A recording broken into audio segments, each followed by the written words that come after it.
पिछली क्लास में हमने आप लोगों को बताया था उत्प्रेरक विष किसे कहते हैं। उत्प्रेरक विष के बारे में हमने बताया था कि ऐसा पदार्थ जो किसी रासायनिक अभिक्रिया में प्रयुक्त उत्प्रेरक की सक्रियता को कम कर देता है, तो इस प्रकार के पदार्थ को उत्प्रेरक विष कहा जाता है। उत्प्रेरक विष के बाद में हमने बताया था आपको उत्प्रेरण के सिद्धांत। उत्प्रेरण के सिद्धांत पर कार्य करता है। उत्प्रेरण के मुख्यतः दो सिद्धांत बताए गए थे आपको। एक तो बताया गया था अधिशोषण सिद्धांत, दूसरा बताया गया था माध्यमिक यौगिक सिद्धांत। ये हो गया था ना अधिशोषण सिद्धांत और माध्यमिक यौगिक सिद्धांत। पढ़ने के बाद आज हम आप लोगों को पढ़ाएंगे सक्रिय केंद्र, एक्टिव सेंटर। सक्रिय केंद्र, एक्टिव सेंटर।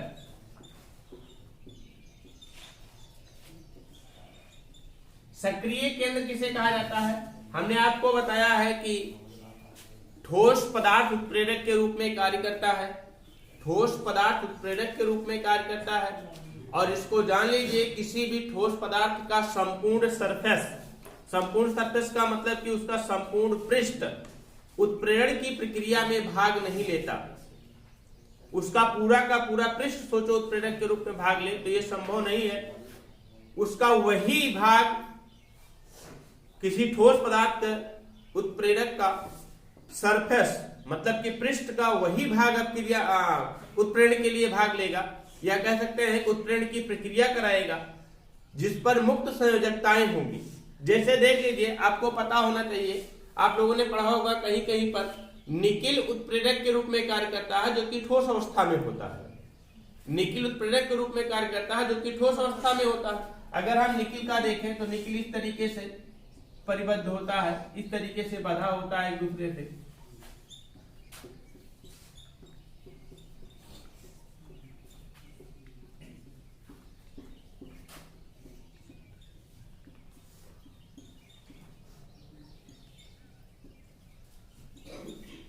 इस तरीके से एक दूसरे से बंधा होता है निकिल।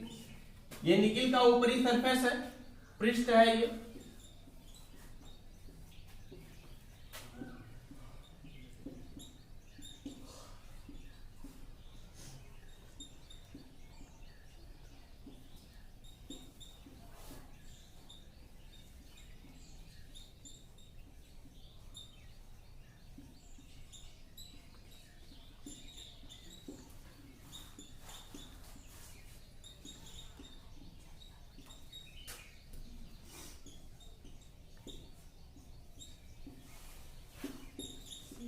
ये निकिल सुविभाजित अवस्था में प्रयोग किया जाता है, क्यों भी हम बताएंगे। सक्रिय केंद्र बताने का प्रयास कर रहे हैं हम आप लोगों को। सक्रिय केंद्र कहते किसे?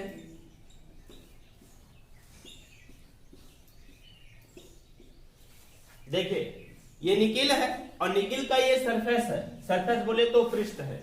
अब ये सोचो कि संपूर्ण पृष्ठ पर उत्प्रेरण की प्रक्रिया संभव हो, तो ये नहीं संभव है। उत्प्रेरण की प्रक्रिया मुख्यतः होती कहां पर है? उसके कोनों पर होती है, या बीच में कहीं दरार हो जाए इस तरीके से। बीच में कहीं दरार हो जाए इस तरीके से, बीच में कहीं दरार हो जाता है। तो यहां पर क्यों ऐसा हो रहा है? ऐसा इसलिए हो रहा है कि यहां पर कोनों पर देखिए मुक्त संयोजकताओं की संख्या अधिक है कि नहीं? दरार में देखिए यहां पर भी मुक्त संयोजकताओं की संख्या अधिक है। मुक्त संयोजकता का मतलब ये संयोजकता और ये संयोजकता किसी के साथ जुड़ा हुआ नहीं है। जबकि अगर हम देखें बीच में देखें इसकी सभी संयोजकताएं क्या है? जुड़ी हुई है। तब जब सभी संयोजकताएं इसकी जुड़ी हुई है तो किसके साथ ये परिबद्ध होगा? परिबद्ध नहीं हो सकता, किसी के साथ जुड़ नहीं सकता ना, क्योंकि उसके पास जुड़ने की क्षमता ही नहीं है। जबकि यहाँ पर क्या है कि इस कोने पर देखिए जुड़ने की क्षमता की बात करते हैं तो दो मुक्त संयोजकताएं हैं। दरार होगा तो दो मुक्त संयोजकताएं हैं, अर्थात जहां पर मुक्त संयोजकताएं होती हैं वहीं पर उत्प्रेरण की प्रक्रिया होती है, वहीं पर उत्प्रेरण की प्रक्रिया अधिक होती है। और इसी मुक्त संयोजकताओं की संख्या जहां पर अधिक होती है, अर्थात जहां पर उत्प्रेरण की प्रक्रिया अधिक होती है, उसी केंद्र को क्या कहा जाता है? सक्रिय केंद्र कहा जाता है, या एक्टिव सेंटर कहा जाता है। अब समझिए सक्रिय केंद्र के बारे में। किसी भी ठोस उत्प्रेरक का संपूर्ण पृष्ठ उत्प्रेरण की प्रक्रिया में भाग नहीं लेता। पृष्ठ का वही भाग उत्प्रेरण की प्रक्रिया में भाग लेता है जहां पर मुक्त संयुक्ताओं की संख्या क्या होती है, अधिकतम होती है। और ये मुक्त संयुक्ताएं अधिकतम होती कहां कहां पर है, कोनों पर अधिक होती है, कोनों पर अधिक होती हैं, या बीच में दरार हो जाता है तब अधिक होती हैं। अर्थात यही सब क्या होता है, उसका सक्रिय केंद्र होता है। अर्थात यही क्या है आपका एक्टिव सेंटर। क्या है, एक्टिव सेंटर, क्योंकि इसी एक्टिव सेंटर पर उत्प्रेरण की प्रक्रिया क्या होती है, सर्वाधिक। समझ गया सक्रिय केंद्र के बारे में। तो लिखिए, किसी ठोस उत्प्रेरक का संपूर्ण पृष्ठ, किसी ठोस उत्प्रेरक का संपूर्ण पृष्ठ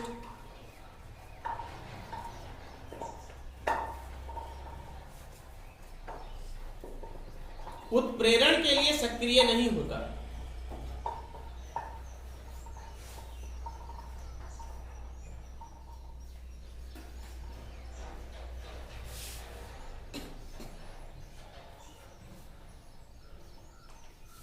उत्प्रेरण की क्रिया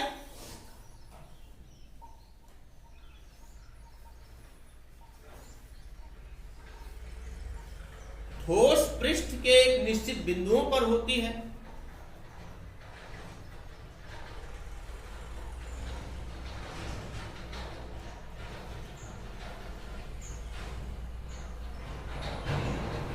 निश्चित बिंदुओं पर होती है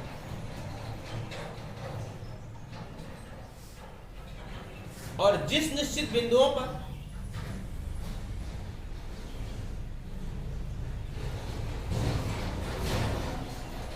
उत्प्रेरण की क्रिया होती है,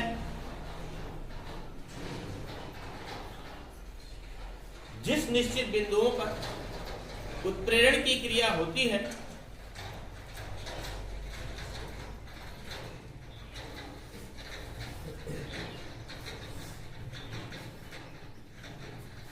उस निश्चित बिंदुओं को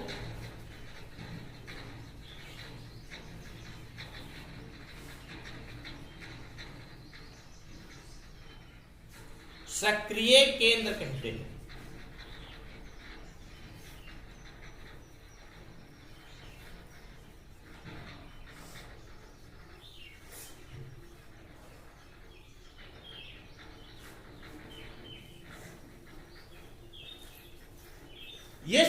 अतः ये सक्रिय केंद्र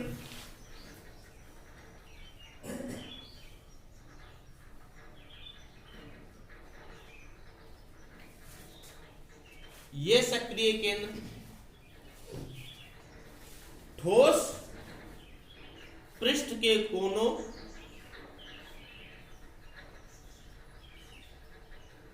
व दरारों में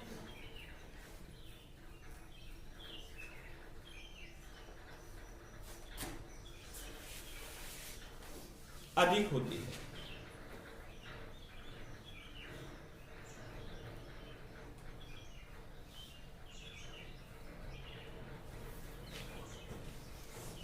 सक्रिय केंद्रों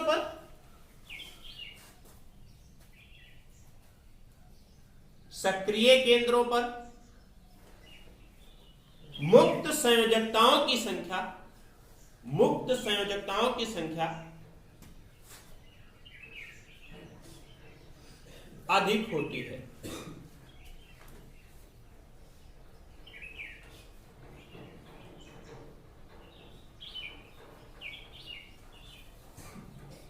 जिससे अधिकारी अणुओं का अधिशोषण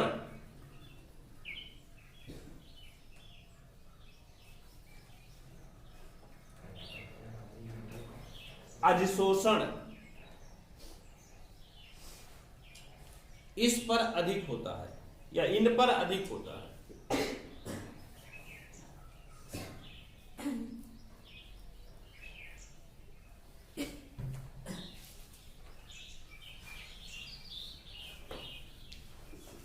जिससे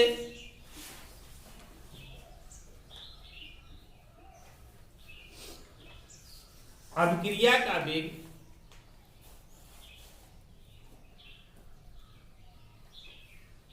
सक्रिय केंद्रों पर अधिक तीव्रता के साथ होता है, अधिक तीव्र होता है।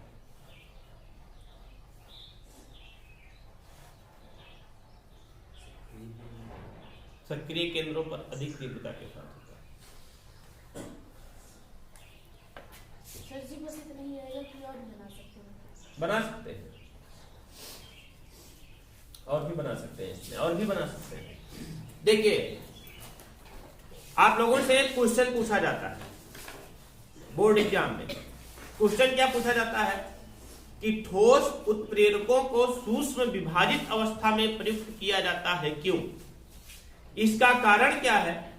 जब ठोस उत्प्रेरक सूक्ष्म विभाजित अवस्था में प्रयोग किए जाएंगे तो वहां पर सक्रिय केंद्रों की संख्या बढ़ जाएगी।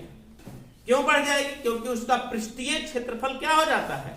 बढ़ जाता है। पृष्ठीय क्षेत्रफल बढ़ जाता है। देखिए, कोई भी ठोस पदार्थ है, कोई भी ठोस पदार्थ है, कोई भी ठोस पदार्थ है, अभी तक इसका पृष्ठीय क्षेत्रफल इतना था कि नहीं? अब इसको यहां से बीच से तोड़ दिया गया, अब इसका पृष्ठीय क्षेत्रफल इतना बढ़ गया कि नहीं बढ़ गया? बढ़ गया ना। और इसको और बीच से तोड़ दिया गया, फिर इसका पृष्ठीय क्षेत्रफल इतना ये बढ़ गया। और इसको यहां से भी तोड़ दिया गया, फिर इसका पृष्ठीय क्षेत्रफल यहां से यहां बढ़ गया। फिर इसको यहां से तोड़ दिया गया, फिर इसका ये पृष्ठीय क्षेत्रफल यहां से यहां तक बढ़ गया। मतलब कि जितना इसको छोटे छोटे टुकड़ों में करते जाएंगे उतना इसका पृष्ठीय क्षेत्रफल क्या होता जाएगा? बढ़ता जाएगा। अभी तक क्या था? सिर्फ पृष्ठीय क्षेत्रफल आपका इतना था जब बड़े ठोस के रूप में था। अब इसको हमने तोड़ करके छोटे ठोस के रूप में प्रयोग कर दिया, सूक्ष्म विभाजित में प्रयोग कर लिया, तो इसका पृष्ठीय क्षेत्रफल ये क्या हो गया? आपका बढ़ गया ना। सरफेस बढ़ गया ना, इसका सरफेस एरिया इसका बढ़ गया कि नहीं बढ़ गया? और जब पृष्ठीय क्षेत्रफल बढ़ जाता है, और उत्प्रेरण की प्रक्रिया होती कहां पर है? ठोस के सरफेस पर होती है।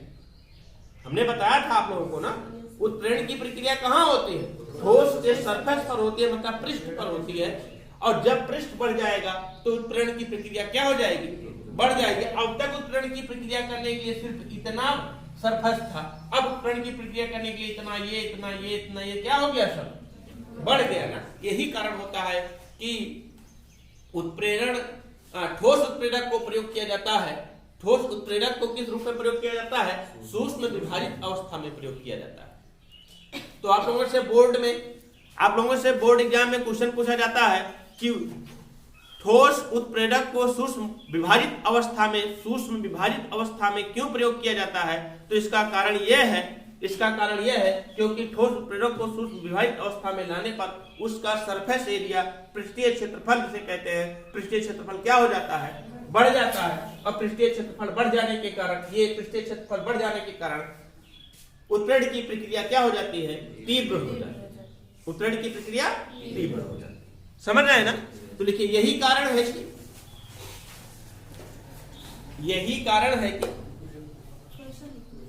नहीं लाइन लिखिए इसी में, यही कारण है कि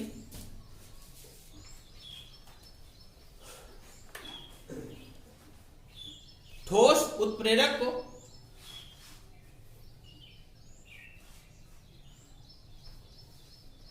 सूक्ष्म विभाजित अवस्था में प्रयोग किया जाता है।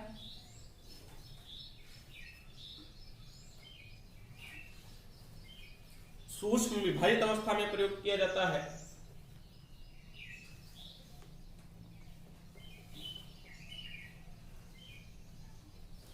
क्योंकि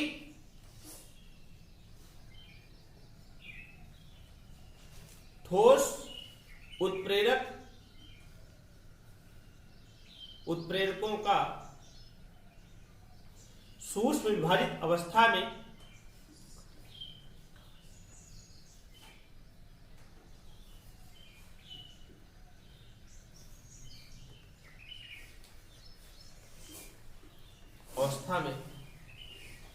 पृष्ठीय क्षेत्रफल अधिक होता है,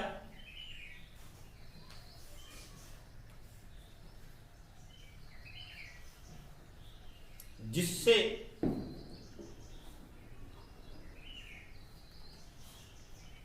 सक्रिय केंद्रों की संख्या अधिक होती है।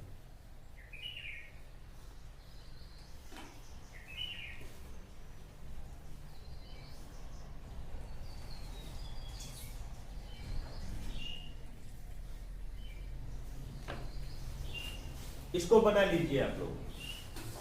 ये बना लीजिए।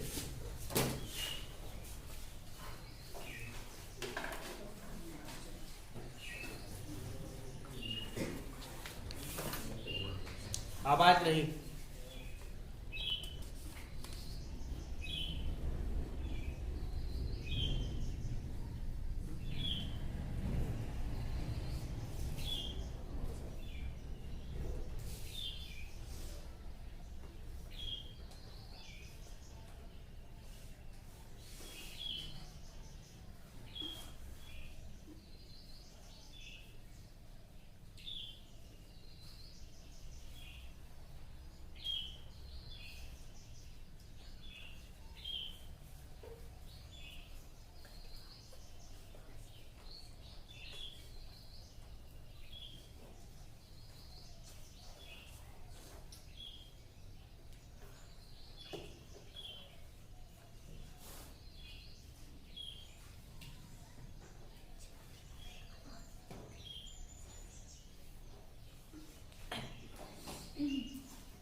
बनाए।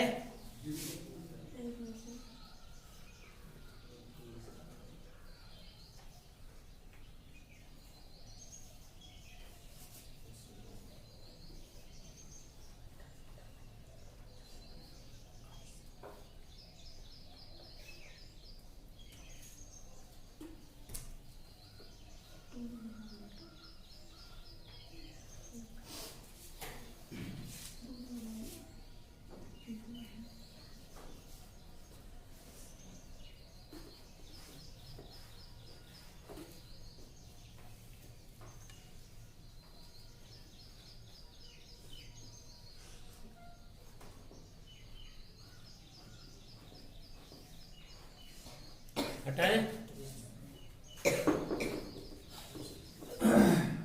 इस चैप्टर का लास्ट टॉपिक आपको पढ़ना है एंजाइम उत्प्रेरण, एंजाइम कैटालाइसिस।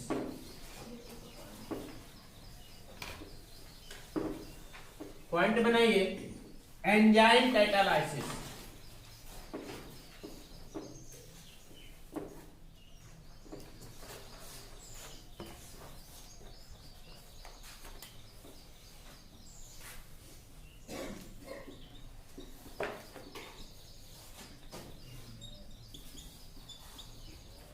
एंजाइम उत्प्रेरण,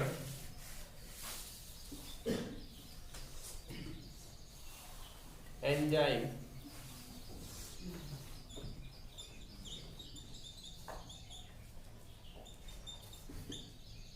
एंजाइम कैटालाइसिस। एंजाइम कैटालाइसिस जानने से पहले एक शब्द जान लीजिए आप लोग, जैव रासायनिक अभिक्रिया।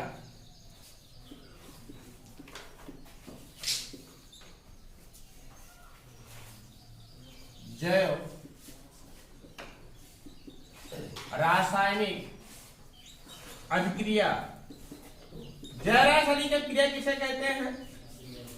ऐसी अभिक्रियाएं जो जीवों के शरीर के भीतर होती हैं, या ये कह सकते हैं कि जीवों की कोशिकाओं में होती हैं, तो उसे हम क्या कहते हैं? जैव रासायनिक अभिक्रिया कहते हैं। जैसे कोई भी जीव हो, उसके शरीर के भीतर अनेक प्रकार की रासायनिक अभिक्रियाएं होती रहती हैं, और उन्हीं रासायनिक अभिक्रियाओं को क्या कहते हैं? हम जैव रासायनिक अभिक्रिया कहते हैं। अब हम आपको पढ़ाएंगे एंजाइम। एंजाइम कहते किसे हैं? एंजाइम क्या होता है? नाइट्रोजन युक्त उच्च अणुभार का, नाइट्रोजन युक्त उच्च अणुभार का जटिल कार्बनिक यौगिक है, जिसकी प्रकृति प्रोटीन के समान होती है या प्रोटीन होती है। हम कहते हैं, हम बताएंगे क्या एंजाइम क्या होता है। एंजाइम नाइट्रोजन युक्त उच्च अणुभार का, एंजाइम नाइट्रोजन युक्त उच्च अणुभार का कार्बनिक यौगिक है, जिसकी प्रकृति क्या होती है? प्रोटीन होते हैं। एंजाइम भी क्या है प्रकार के? प्रोटीन है लेकिन नाइट्रोजन युक्त जटिल कार्बनिक यौगिक है, और अणुभार इसका क्या है, बहुत ही अधिक है। अणुभार इसका बहुत ही अधिक है। एंजाइम कहाँ उत्पन्न होते हैं, किसी भी जीवित कोशिकाओं में उत्पन्न होते हैं, और जीवित कोशिकाओं में उत्पन्न होने के साथ साथ में उस जैव रासायनिक प्रक्रिया को क्या करते हैं, उत्प्रेरित करते हैं, अर्थात उस प्रक्रिया को बढ़ाते हैं। पूरी परिभाषा कैसे बताएंगे? एंजाइम क्या होता है? एंजाइम नाइट्रोजन युक्त उच्च अणुभार का जटिल कार्बनिक यौगिक प्रोटीन है। जटिल कार्बनिक यौगिक प्रोटीन है जो किसी जैव रासायनिक अपक्रिया में उत्पन्न होते हैं, जैव रासायनिक अपक्रिया में उत्पन्न होते हैं और उस जैव रासायनिक अपक्रिया को उत्प्रेरित करते हैं। एंजाइम की प्रकृति कोलाइडी होती है। कोलाइड प्रकृति के होते हैं। ये किस प्रकृति के होते हैं? कोलाइड होते हैं। जैसे देख लीजिए सुक्रोज की बात करते हैं। सुक्रोज का फार्मूला C12H22OL11, इसका हाइड्रोलाइसिस कराया जाता है। तो यहां पर लगता है एक विशेष एंजाइम है, उसका नाम होता है इन्वर्टेज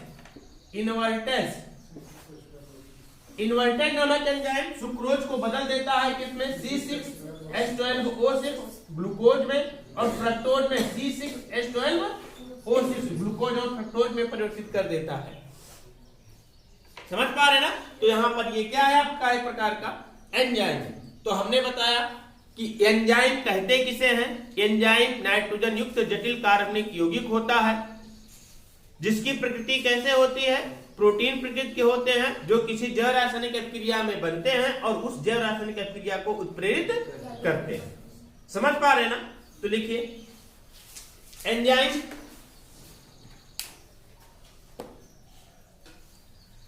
उच्च अणुभार के नाइट्रोजन युक्त जटिल कार्बनिक यौगिक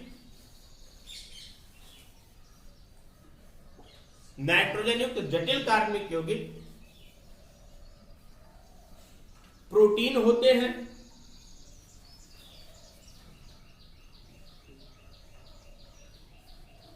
जो जीवित कोशिकाओं में उत्पन्न होते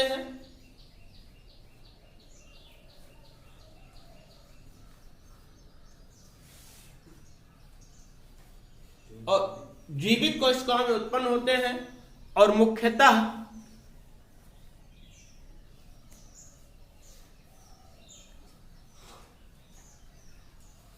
जैव रासायनिक अपक्रिया को उत्प्रेरित करते हैं।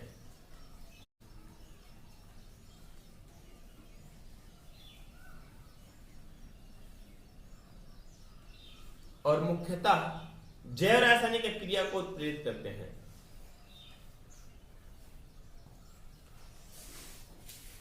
एंजाइम की प्रकृति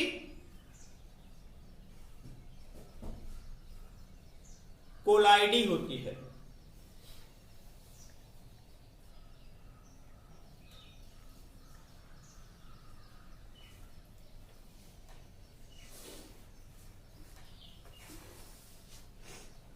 इसके कुछ उदाहरण निम्न हैं।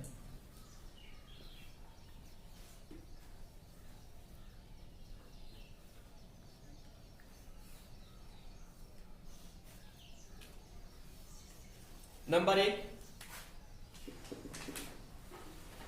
पहला कौन सा? इन्वर्टेज नामक एंजाइम की उपस्थिति में। लिखिए इन्वर्टेज नामक एंजाइम की उपस्थिति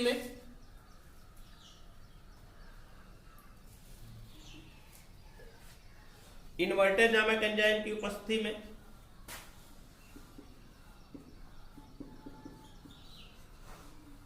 सुक्रोज का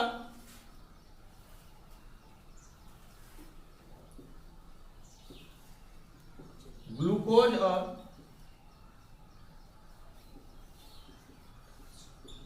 फ्रक्टोज में जलाघटन। ग्लूकोज और फ्रक्टोज में जलाघटन का ग्लूकोज और फ्रक्टोज में जलाघटन।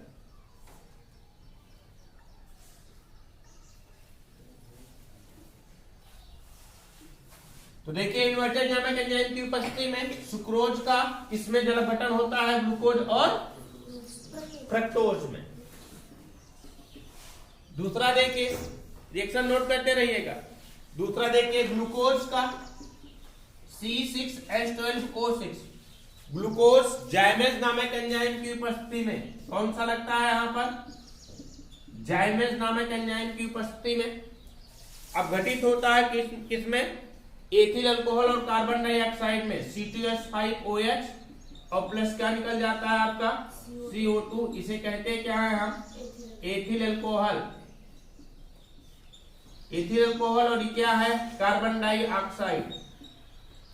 कार्बन डाइऑक्साइड में घटित होता है। तो कौन सा एंजाइम लगता है यहाँ पर, जाइमेज नामक एंजाइम। तीसरा देखिए क्या होता है कि यूरिएज नामक एंजाइम के द्वारा अमोनिया और कार्बन डाइऑक्साइड में घटित होता है। यूरिया की बात करते हैं तो यूरिया का फार्मूला होता है NH2 CONH2। इसे क्या कहते हैं हम, यूरिया होता है। यूरिया का जल अपघटन होता है किसकी उपस्थिति में, यूरिएज नामक एंजाइम की उपस्थिति में। यूरिया का हाइड्रोलाइसिस होगा अर्थात जल अपघटन होगा यूरिएज नामक एंजाइम की उपस्थिति में, किसमें, अमोनिया और कार्बन डाइऑक्साइड में 2NH3 और प्लस क्या बन जाता है आपका CO2, 2CO2 बनता है। इसे बोलते क्या है, अमोनिया और ये कार्बन डाइऑक्साइड है। तो आपने देखा क्या कि इन्वर्टेज नामक एंजाइम सुक्रोज को ग्लूकोज और फ्रक्टोज में, जाइमेज नामक एंजाइम ग्लूकोज को एथिल अल्कोहल और कार्बन डाइऑक्साइड में, और यूरिएज नामक एंजाइम यूरिया को किसमें, अमोनिया में।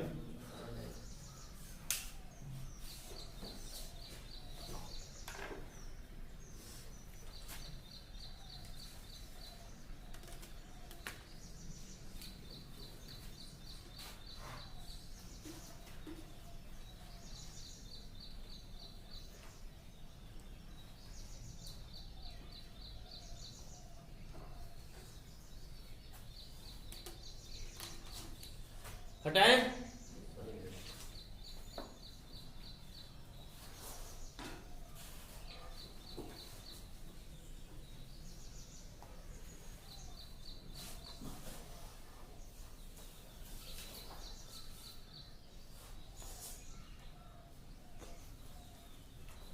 हटाएं।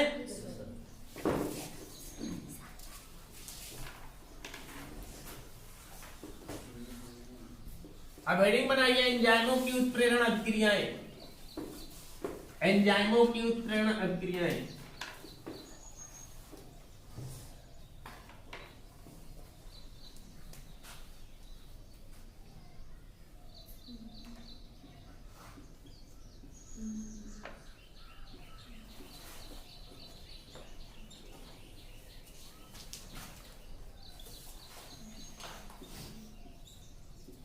एंजाइमों की उत्प्रेरण अभिक्रियाएं।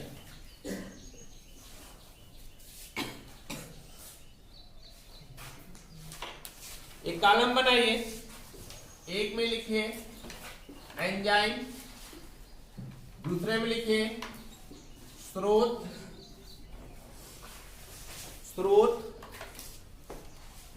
और तीसरे में लिखिए उत्प्रेरित अभिक्रिया। उत्प्रेरित अभिक्रिया।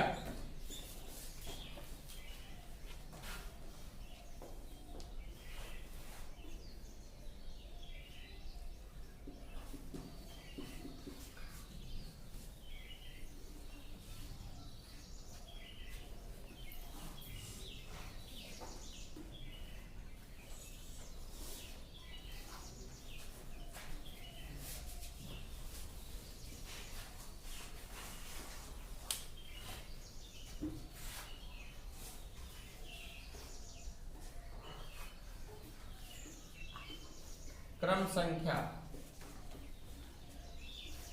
पहला देखिए, पहला एंजाइम कौन सा है, इन्वर्टेज। लिखते चलिएगा साथ साथ में, इन्वर्टेज एंजाइम दिखाई दे रहा है यहां पर इसमें। Yes sir. इन्वर्टेज एंजाइम पाया कहां जाता है, ये ईस्ट में। ईस्ट जानते हैं ना, खमीर जिसे कहते हैं, ईस्ट में पाया जाता है। इसका काम क्या है, इन्वर्टेज का काम अभी हमने बताया था आप लोगों को क्या काम है ये? बोलो। सुक्रोज को किसमें चेंज करता है? ग्लूकोज और फ्रक्टोज में। सुक्रोज को किसमें चेंज करता है? ग्लूकोज प्लस फ्रक्टोज में। दूसरा देखिए, जाइमेज एंजाइम, इसका भी स्रोत कौन सा है? ईस्ट ही है, जिसे खमीर कहते हैं। अभी हमने बताया किसको किसमें चेंज करता है? ग्लूकोज को किसमें? Ethyl alcohol plus carbon dioxide में।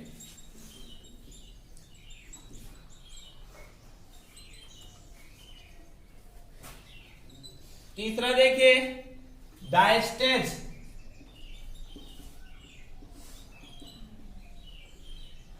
डायस्टेज नामक एंजाइम, ये पाया कहां जाता है? माल्ट। माल्ट कहते किसे हैं? अंकुरित जौ। अंकुरित जौ क्या कहा जाता है? माल्ट कहा जाता है। तो डायस्टेज नामक एंजाइम कहां पाया जाता है? माल्ट में पाया जाता है, अर्थात अंकुरित जौ में पाया जाता है। ये माल्ट है भैया, माल्ट लिखा गया है, माल्ट में पाया जाता है। ये करता क्या है? स्टार्च को चेंज करेगा माल्टोज में। स्टार्च को किस में चेंज करता है? माल्टोज में। चौथा एंजाइम देखिए, माल्टेज।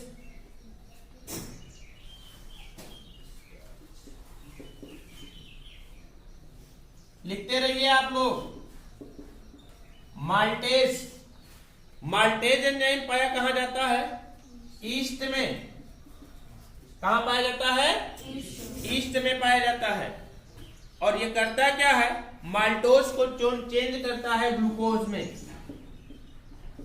माल्टोज को किस में चेंज करता है? ग्लूकोज में। अगला एक एंजाइम अभी भी हमने आपको बताया था, यूरिएज। यूरिया को चेंज करता है किसमें? अमोनिया और कार्बन डाइऑक्साइड में। यूरिएज। स्रोत क्या है? यूरिएज का स्रोत कहां है? सोयाबीन में पाया जाता है। ये सोयाबीन में प्रोटीन पाया जाता है, और हमने बताया कि एंजाइम प्रोटीन प्रकृति के होते हैं। हाँ, तो यूरिएज कहां पाया जाता है? सोयाबीन में। ये काम क्या करता है? यूरिया को चेंज करता है किसमें? अमोनिया और कार्बन डाइऑक्साइड में। अमोनिया प्लस क्या बनाता है? Carbon dioxide.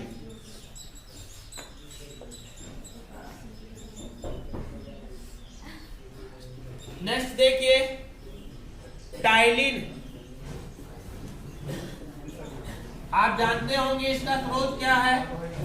लार में पाया जाता है। ये लार में पाया जाता है टाइलिन नामक एंजाइम, और स्टार्च को चेंज कर देता है किसमें? माल्टोज में।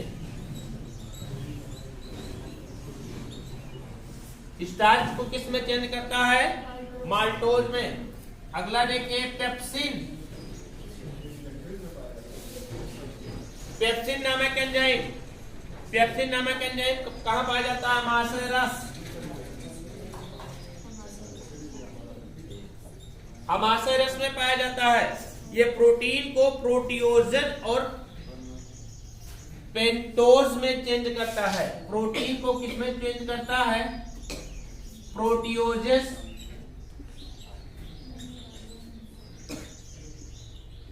और किसमें? पेंटोज में, पेप्टोज में चेंज करता है। अगला देखिए, नेक्स्ट आपका लाइपेज नामक एंजाइम। आंत्ररस है। ये आंत्ररस में पाया जाता है। आंत्ररस में पाया जाता है ये। और लाइपेज का काम क्या है? वसा को वसीय अम्ल और ग्लिसरॉल में चेंज करना। वसा को किसमें? वसीय अम्ल और प्लस किसमें? ग्लिसरॉल में चेंज करना।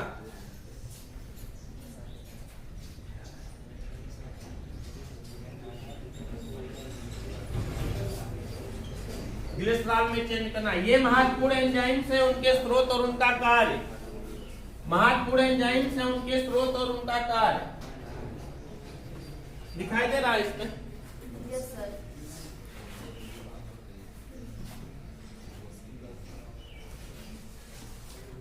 नोट किए आप लोग? Yes sir. एक बार फिर से देखिए।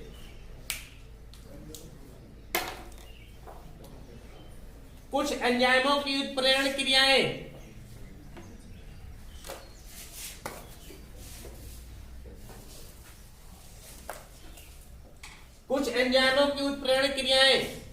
पहला एंजाइम कौन सा? इन्वर्टेज नामक एंजाइम पाया कहां जाता है? ईस्ट में। एक कार क्या करता है? सुक्रोज को ग्लूकोज और फ्रक्टोज में चेंज करता है। दूसरा एंजाइम होता है जाइमेस, जो कि पाया जाता है ईस्ट में, चेंज करता है ग्लूकोज को एथिल कोल और कार्बन डाइऑक्साइड में।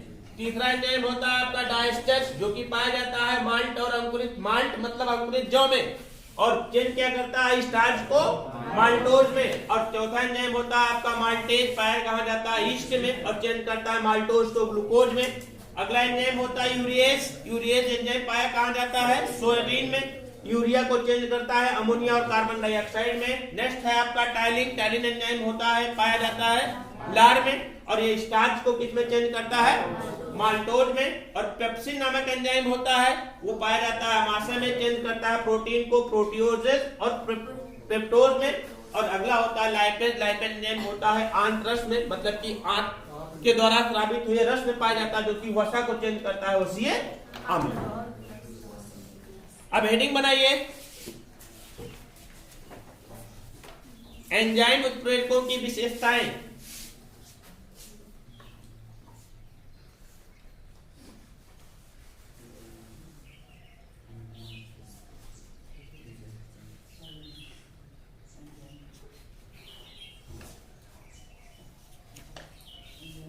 एंजाइम उत्प्रेरकों की विशेषताएं।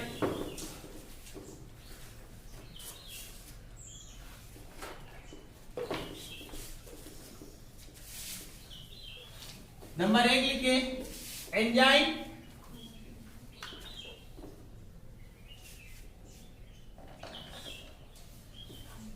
मुख्यतः जैव रासायनिक क्रिया में भाग लेते हैं।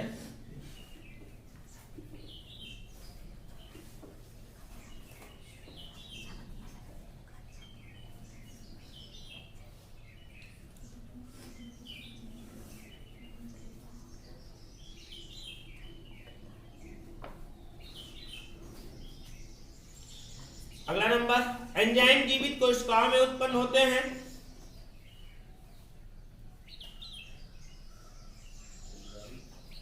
जीवित कोशिकाओं में उत्पन्न होते हैं।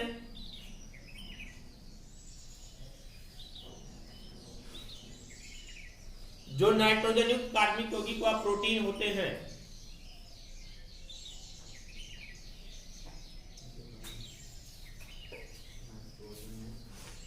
कार्बनिक यौगिक व प्रोटीन होते हैं।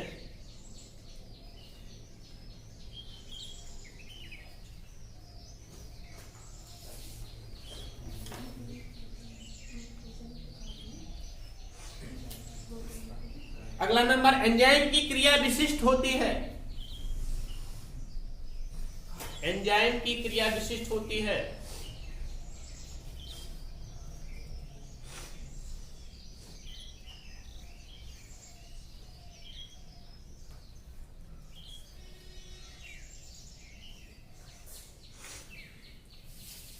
अगला नंबर, एंजाइम ताप परिवर्तन से अधिक प्रभावित होते हैं। एंजाइम ताप परिवर्तन से अधिक प्रभावित होते हैं।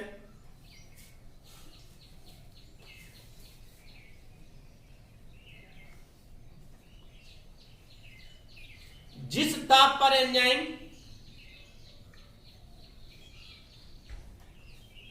अधिक सक्रिय होता है,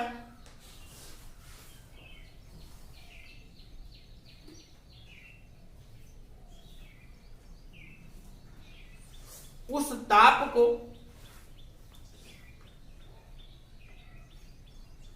अनुकूलतम ताप कहते हैं।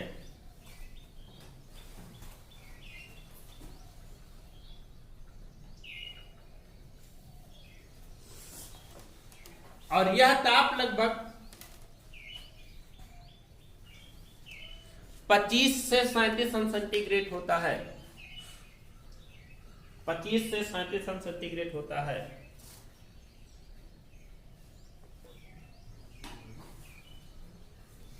अगला नंबर, एंजाइम पीएच परिवर्तन से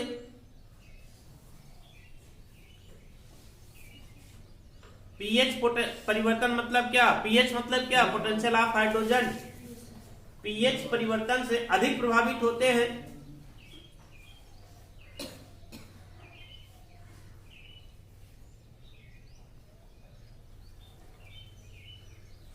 जिस पीएच पर एंजाइम अधिक सक्रिय होते हैं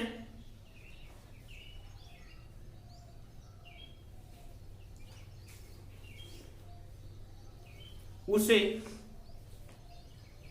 अनुकूलतम पीएच कहते हैं।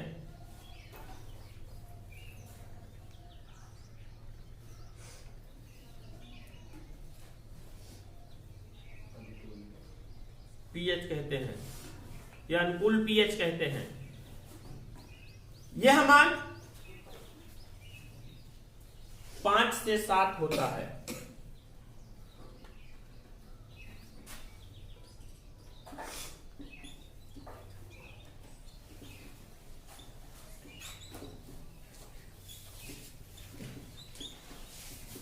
एंजाइम उत्प्रेरकों की विशेषताएं क्या क्या होती हैं? सबसे पहले हमने विशेषता बताई आपको कि एंजाइम जैव रासायनिक अभिक्रिया को उत्प्रेरित करते हैं। किसको उत्प्रेरित करते हैं? जैव रासायनिक अभिक्रिया को। जैव रासायनिक अभिक्रिया को उत्प्रेरित करते हैं मतलब जीवित कोशिकाओं में उत्पन्न होते हैं और उसी जीवित कोशिकाओं के भीतर होने वाली अभिक्रिया को उत्प्रेरित करते हैं। दूसरा, इनकी प्रकृति कैसी होती है? नाइट्रोजन युक्त कार्बनिक यौगिक, जटिल कार्बनिक यौगिक, नाइट्रोजन युक्त जटिल कार्बनिक यौगिक होते हैं। ये कार्बनिक यौगिक होते हैं। कैसे कार्बनिक यौगिक? जटिल कार्बनिक यौगिक होते हैं। नाइट्रोजन युक्त जटिल कार्बनिक यौगिक होते हैं। तीसरा, इसकी क्रिया क्या होती है? एंजाइम की क्रिया विशिष्ट होती है। एंजाइम की क्रिया विशिष्ट होती है। क्रिया विशिष्ट का मतलब हमने एक दिन आप लोगों को बताया था। हाँ, विशिष्ट होती है मतलब कि जिस जैव रासायनिक क्रिया को उत्प्रेरित करने के लिए जो एंजाइम लगेगा वहां पर वही एंजाइम लगेगा। जैसे अभी हमने बताया था आप लोगों को यूरिया को अमोनिया में और कार्बन डाइऑक्साइड में चेंज करने के लिए यूरिएज लगता है, तो वहां पर यूरिएज ही लगेगा, ना कि वहां पर माल्टोज या डाइस्टेज ला करके लगा दे। ये संभव नहीं है। सुक्रोज के जलावटन के लिए इन्वर्टेज नामक एंजाइम ही कार्य करता है, तो वहां पर इन्वर्टेज नामक ही एंजाइम लगेगा, ना कि वहां पर ले जाकर के हम यूरिएज लगा दें। मतलब इसकी क्रिया क्या होती है? विशिष्ट होती है। चौथा हमने बताया एंजाइम ताप परिवर्तन से प्रभावित होता है। ताप परिवर्तन से प्रभावित। अच्छा, प्रभावित क्या होगा? प्रभावित क्या होगा? उसकी क्रिया घट सकती है या बढ़ सकती? ताप परिवर्तन से प्रभावित होता है। ताप परिवर्तन से प्रभावित होता है, इसका मतलब क्या होता है? ताप घटेगा बढ़ेगा तो इसकी क्रिया क्या हो जाएगी? घट सकती है या बढ़ सकती है। और यह इसका अनुकूलतम ताप कितना होता है? 25 से 37 अंश सेंटीग्रेड इसका अनुकूलतम ताप होता है। और अगला हमने बताया था एंजाइम पीएच परिवर्तन से भी प्रभावित होता है और इसका पीएच अनुकूलतम पीएच क्या होता है? 5 से 7 होता है। अर्थात जब एंजाइम का पीएच मान 5 से 7 होगा तो अधिक ये सक्रिय होगा। एंजाइम अधिक सक्रिय कब होगा? जब उसका पीएच मान 5 से 7 होगा। और अधिक सक्रिय कब होगा? जब उसका ताप कितना होगा? 25 से 37 अंश सेंटीग्रेड। फिर से समझिए एंजाइम की विशेषताएं। एंजाइम उत्प्रेरकों की विशेषताएं। एंजाइम उत्प्रेरक की क्या क्या विशेषता होती है? सबसे पहली विशेषता होती है एंजाइम जैव रासायनिक अभिक्रिया को उत्प्रेरित करता है। मतलब कि एंजाइम किसी जीवों के कोशिका के भीतर होने वाली रासायनिक अभिक्रिया को उत्प्रेरित करता है। दूसरी विशेषता क्या होती है? एंजाइम क्या होते हैं? नाइट्रोजयुक्त जटिल कार्बनिक यौगिक होते हैं, मतलब इनकी प्रकृति नाइट्रोजन युक्त होती है, जटिल कार्बनिक यौगिक होते हैं और उच्च अणुभार के होते हैं। कैसे होते हैं? उच्च अणुभार के होते हैं और प्रोटीन प्रकृति के होते हैं। एंजाइम की क्रिया विशिष्ट होती है। इसका मतलब क्या हुआ कि एंजाइम किसी विशेष जैव रासायनिक अभिक्रिया को उत्प्रेरित करने के लिए कोई विशेष एंजाइम ही कार्य करेगा। सब अभिक्रियाओं के लिए सभी एंजाइम लगा दें, ये संभव नहीं। और ताप परिवर्तन द्वारा एंजाइम प्रभावित होता है और जिस ताप पर एंजाइम अधिक सक्रिय होता है उसे अनुकूलतम ताप कहते हैं। और होता कितना है? 25 से 37 अंश सेंटीग्रेड ताप पर एंजाइम अधिक सक्रिय होता है। और अगला इसका पीएच परिवर्तन पर एंजाइम अधिक प्रभावित होता है और जिस पीएच पर अधिक सक्रिय होता है उसे अनुकूलतम पीएच कहते हैं। और अनुकूलतम पीएच होता कितना? इसका 5 से 7, अर्थात 5 से 7 पीएच पर ये एंजाइम अधिक सक्रिय होता है। अब आगे पढ़ना है आप लोगों को एंजाइमों की क्रिया विधि। अगली लिखिए एंजाइमों की क्रिया विधि।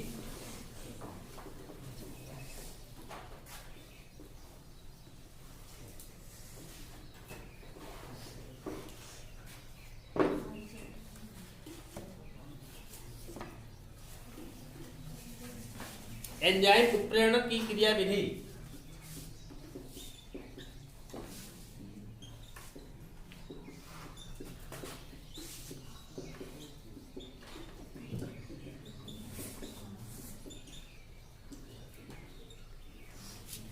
देखिए एंजाइम विषवांगी उत्प्रेरण के अंतर्गत आता है। विषवांगी उत्प्रेरण का मतलब समझ रहे हैं? Yes sir.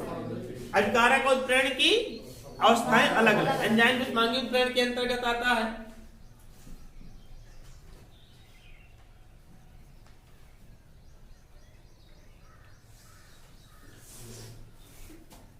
एंजाइम ताले कुंजी के सिद्धांत पर कार्य करता है। ताले कुंजी के सिद्धांत पर कार्य करता है।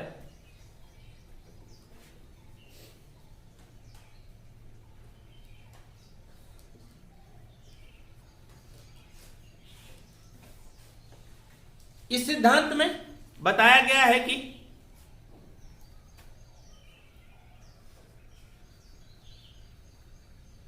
एंजाइम के पृष्ठ पर एक विशेष सक्रिय केंद्र होता है। एंजाइम के पृष्ठ पर सक्रिय केंद्र होते हैं। एंजाइम के पृष्ठ पर सक्रिय केंद्र होते हैं और उन सक्रिय केंद्रों पर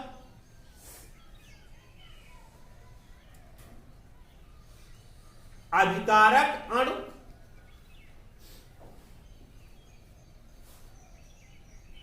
इस प्रकार फिट हो जाते हैं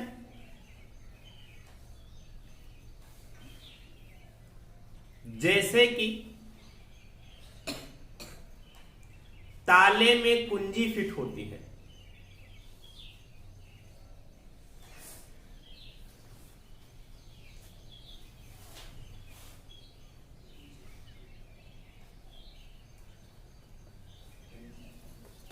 अतः एंजाइम और अभिकारक के बीच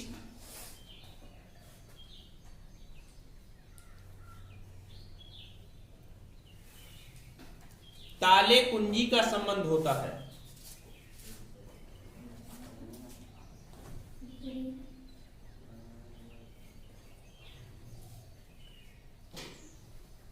ताले कुंजी का संबंध होता है।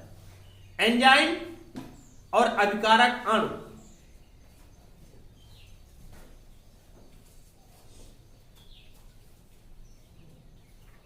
आपस में जुड़कर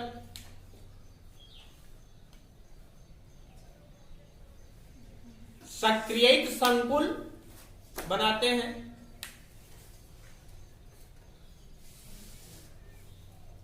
सक्रियित संकुल बनाते हैं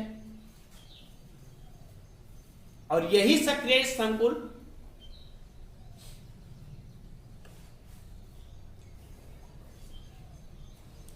एंजाइम और उत्पाद में टूट जाता है। यही सक्रिय संकुल एंजाइम और उत्पाद में टूट जाता है।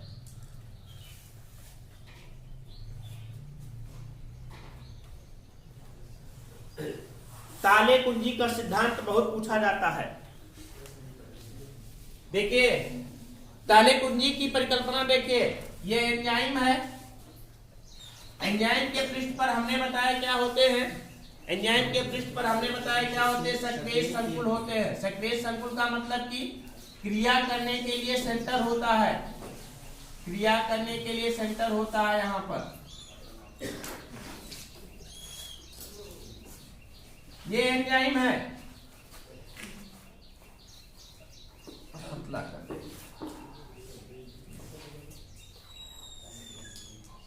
ये एंजाइम है और ये सब क्या है, सक्रिय केंद्र है। और इस पर क्या जाकर के लग जाता है, अभिकारक अणु।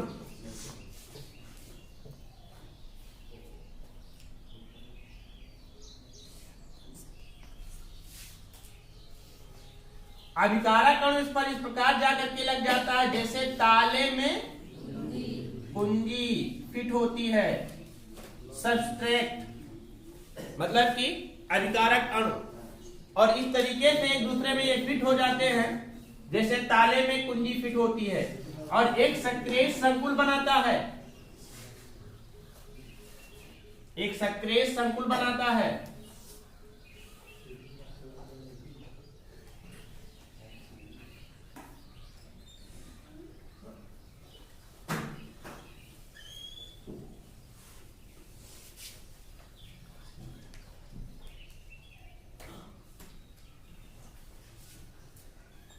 एक सक्रिय संकुल ईएस का निर्माण कर लेता है आपका, ईएस का निर्माण कर। ये एंजाइम है, ये सबस्ट्रेट है, मतलब अभिकारक अणु है, आपस में जुड़ करके सक्रिय संकुल ईएस बनाता है और यही ईएस पुनः टूट जाता है किसमें, एंजाइम में। एंजाइम अलग हो जाएगा आपका यहां पर,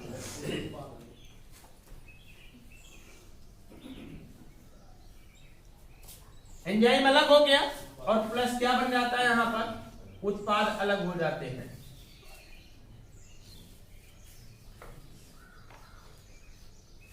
एक प्रोडक्ट आपका ये बन जाता है और दूसरा प्रोडक्ट आपका ये बन जाता है।